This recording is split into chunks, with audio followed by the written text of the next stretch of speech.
गुरुवार 31 जनवरी को थोड़ी देर पहले बारिश हुई थी, इसलिए ठंड बढ़ गई थी। इसके बावजूद बाजारों की चहल पहल में कोई कमी नहीं आई थी। इलाके में जैन मंदिर, राम मंदिर और गुरुद्वारा होने की वजह से आम दिनों की तरह उस दिन भी लोगों की अच्छी खासी आवाजाही थी। सर्राफा कारोबारी राजेंद्र विजयवर्गीय का 2 मंजिला मकान जैन मंदिर के सामने ही था। उनके परिवार में पिता चांदमल के अलावा 45 साल की पत्नी गायत्री और 18 साल की बेटी पलक थी। स्टेशन रोड पर उनकी विजय ज्वेलर्स नाम से सर्राफे की दुकान थी। राजेंद्र विजयवर्गीय के पिता चांदमल का रोजाना का नियम था कि शाम 7 बजे जब जैन मंदिर की आरती होती थी तो वे घर से राम मंदिर जाने के लिए निकल जाते थे। मंदिर से वो स्कूटर से दुकान पर पहुंचते और दुकान बंद करने के बाद घर लौट आते थे। तब तक रात के 8:30 बज जाते थे। पिता पुत्र दोनों अक्सर साथ ही घर लौटते थे। उस दिन राजेंद्र कुछ जरूरी काम निपटाने की वजह से दुकान पर ही रुक गए थे, जबकि चांदमल लगभग 8:30 बजे नौकर के साथ घर लौट आए थे। नौकर को बाहर से ही रुखसत करके चांदमल ऊपरी मंजिल पर स्थित अपने निवास पर पहुंचे। उन्होंने गेट पर लगी कॉलबेल बजाई, लेकिन रोजाना फौरन खुल जाने वाले दरवाजे पर कोई हलचल नहीं हुई, जबकि कॉलबेल की आवाज बाहर तक सुनाई दे रही थी।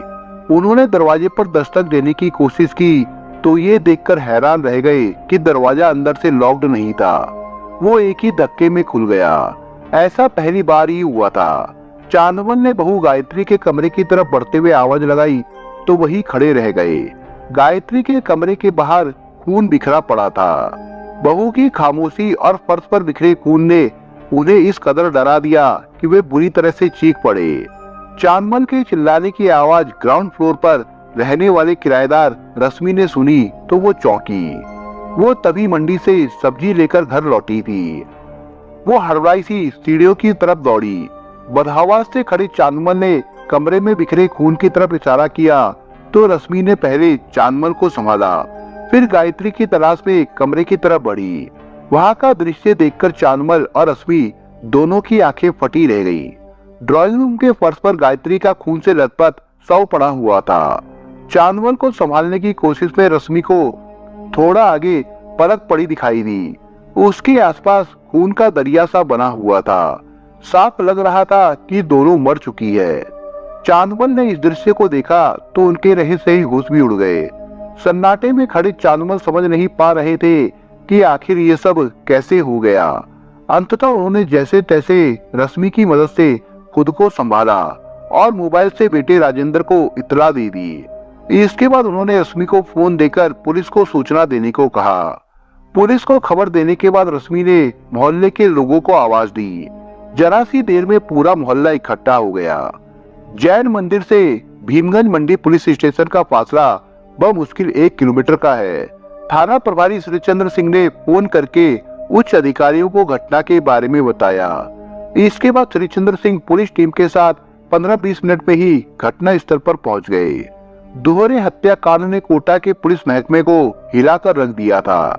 आईजी विपिन कुमार, एसपी दीपक भार्गव और एसडीएम पंकज ओझा घटना स्थल पर पहुंच गए। डॉग स्क्वाड और फॉरेंसिक टीम को भी बुला लिया गया।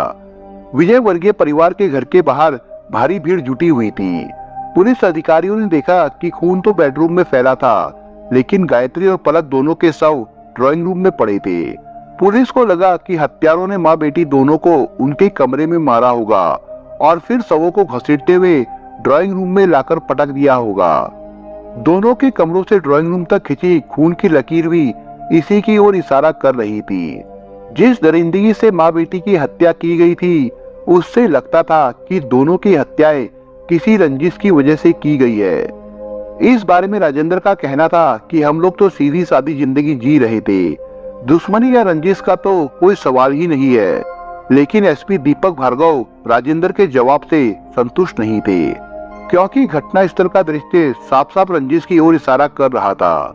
हत्यारों ने किसी वजनी हथियार से दोनों के सिर, गर्दन और हाथों पर इतने घातक वार किए थे कि उनका भेजा तक बाहर आ गया था। मौका मुआयना करने के दौरान पुलिस को बेड पर 2 सरिये पड़े नजर आए। खून सना चाकू बेड के नीचे पड़ा था। चाकू पर लगा खून बता रहा था कि माँ बेटी के गले उसी चाकू से ही रेते गए होंगे।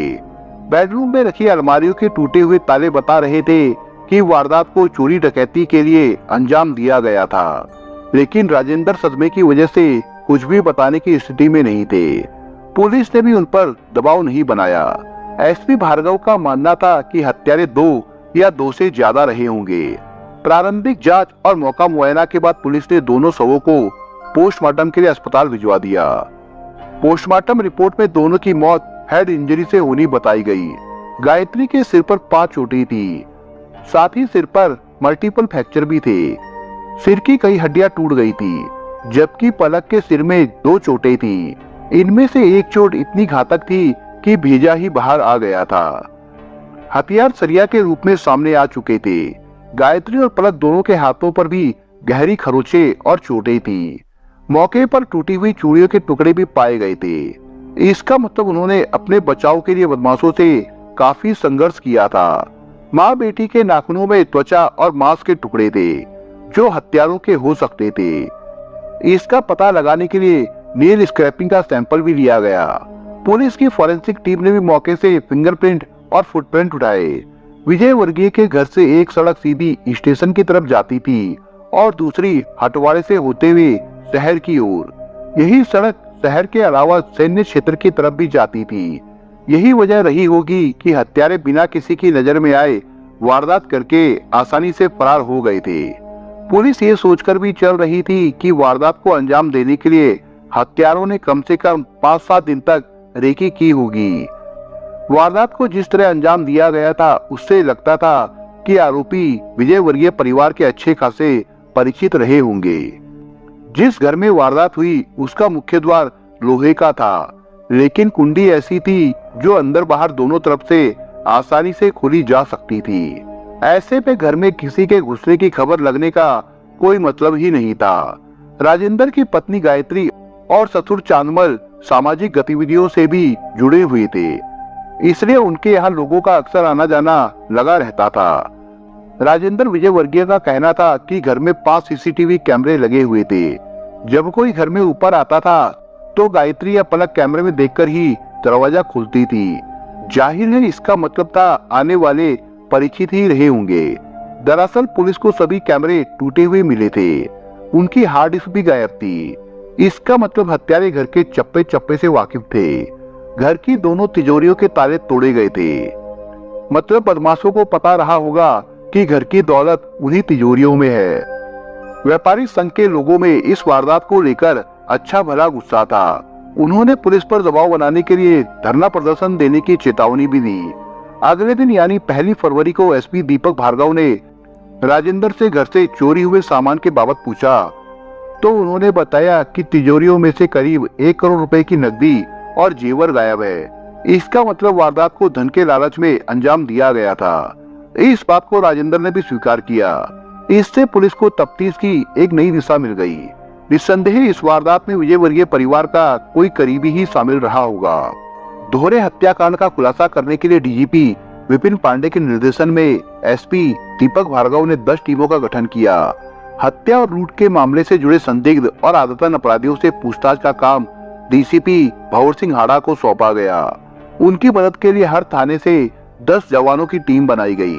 सीसीटीवी कैमरों को खंगालने की जिम्मेदारी उद्योगनगर पुलिस इंस्पेक्टर विजय शंकर शर्मा और उनकी टीम ने संभाली। इसके अलावा मामले से जुड़ी हर सूचना के एकत्रीकरण और पुलिस बंदोबस्त का प्रभारी थाना भीमगंज मंडी के इंस्पेक्टर श्री चंद्र सिंह को बनाया गया। पुलिस ने इलाके में वारदात के उसके 1 घंटे में किए गए सभी मोबाइल कॉल को रडार पर ले लिया। 100 से 150 कैमरों से सीसीटीवी फुटेज भी लिए गए। कैमरे खंगालने के लिए एडिशनल एसपी राजेश मीर और प्रशिक्षु आईपीएस अमृता दुहन पूरी मुस्तैदी से लगे रहे। पुलिस की अलग अलग टीमों ने अपराधियों की तलाश में होटलों और धर्मशालाओं को भी खंगाला। एसपी दीपक भार्गव ने तो भीमगंज मंडी थाने में ही पड़ाव डाल दिया। वो पुलिस टीमों से पल पल की जानकारी लेते रहे। इस बीच पुलिस ने पूरी रेंज में हाई अलर्ट जारी कर दिया था। शहर की सीमाओं पर पूरी तरह नाकेबंदी कर दी गई थी ताकि अपराधी शहर छोड़कर भागना चाहे तो धर लिया जाए। इस दौरे हत्याकांड की जांच में एक मोड़ शनिवार 2 फरवरी को उस समय आया जब पुलिस को घटनास्थल से सफेद रंग का एक अंगूछा मिला। संभवतः हत्यारे अफरा तफरी में अंगूछा छोड़ गए थे। पुलिस ने अंगूछे की पहचान को लेकर जब राजेंद्र से पूछा तो वे कुछ नहीं बता सके। अलबत्ता मुखबिरों में से एक ने संदेह जताया कि यह अंगूछा राजेंद्र की दुकान पर मुनीमी करने वाले मस्तराम का हो सकता है। पुलिस जांच में मस्तराम जैसे सैकड़ों लोग रडार पर थे। रविवार 3 फरवरी की शाम पुलिस को एक मुखबिर से सूचना मिली कि राजेंद्र परिवार का एक पुराना कर्मचारी आजकल जमकर पैसे उड़ा रहा है। उसने 70,000 रुपए का मोबाइल और महंगे कपड़े खरीदे हैं। कहावत है कि अपराधी वारदात करने के बाद किसी न किसी बहाने मौका वारदात पर जरूर आता है। कई बार यही चूक उसके पकड़े जाने का सबब बन जाती है। इस मामले में भी ऐसा ही हुआ।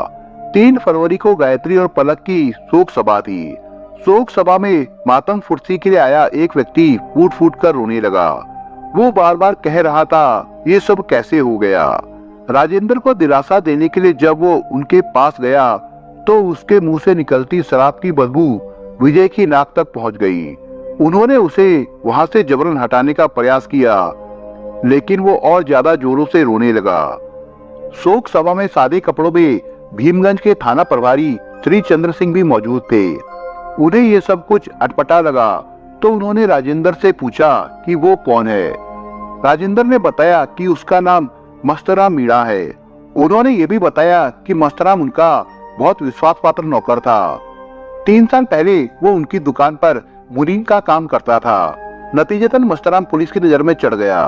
पुलिस उसे उठाकर थाने ले आई।